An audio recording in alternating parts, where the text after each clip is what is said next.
Welcome to building a Barbarian in CARPS. This video is inspired by the Tales from Elsewhere tabletop community spotlight on Barbarians. It's just 12 months late because I didn't have a channel last time round.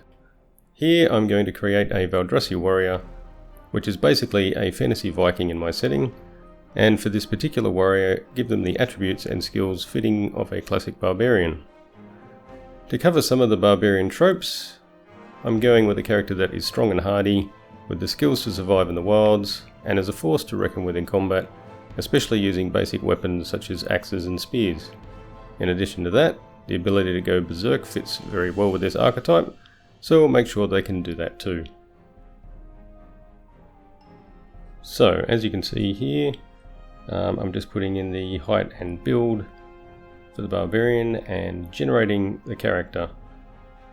CARPS will automatically assign skill points and generate equipment for this guy, and then of course you've got the option to change those things after that gets created. You can see the equipment there.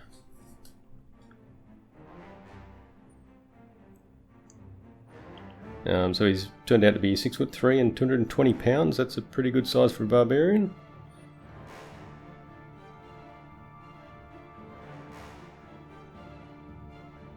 And I'm pretty happy with the miniature, so we don't need to change that. We could pick a portrait, and that will appear every time you hover over the miniature.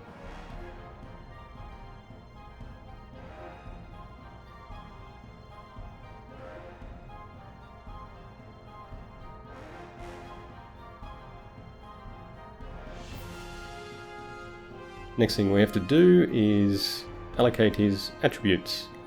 Being a Barbarian, we want the highest attribute to be under strength, and then resilience is probably the next most important, and then dexterity after that. It still wants to be fairly agile, and willpower is also important. We want to get the berserker skill, and that actually requires a willpower of at least 13 in order to pick that. And of course we want to give him some personality traits.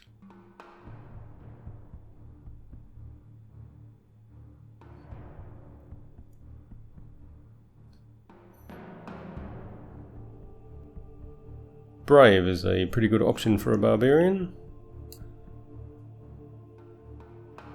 And gluttonous, that sounds good.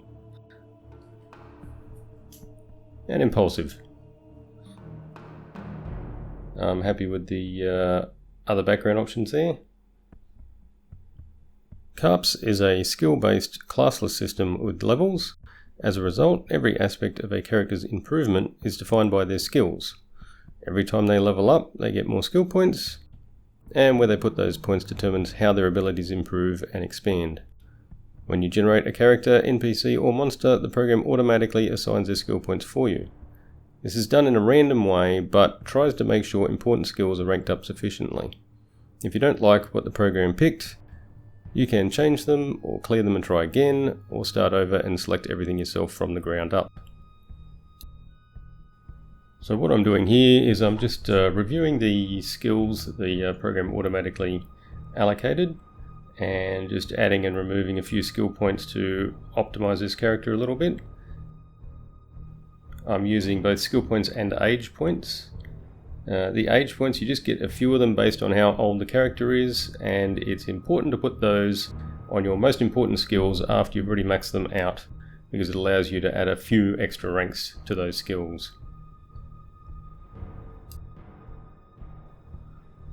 With CARPS, a first or second level character is not a hero. They don't have great capabilities, being not much better than the average peasant. Your character only gains what you might call heroic or legendary capabilities after increasing by several levels, which opens the way to advanced skills, some of which are behind skill trees. For example, there's an important skill tree branching off the combat skill. Ranks in combat unlock the fighting styles and specialization skills, which give your character special moves and abilities. Fighting styles are sort of like subclass features.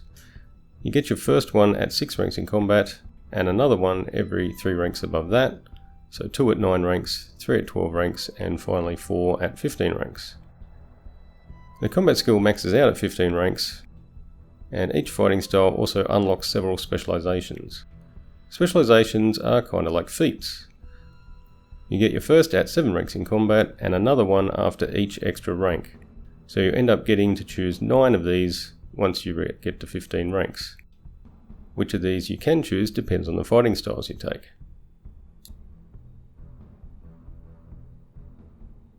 And it looks like I forgot the Berserker state.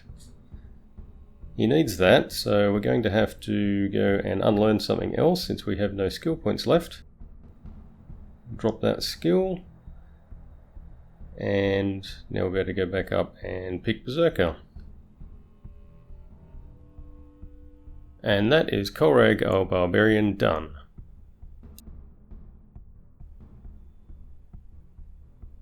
Just reviewing this character, checking his states, attributes, that's all good.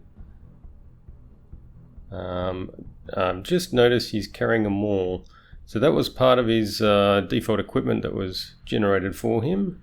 But the miniature's showing an axe, so let's change it to an axe. So we want a large two-handed axe.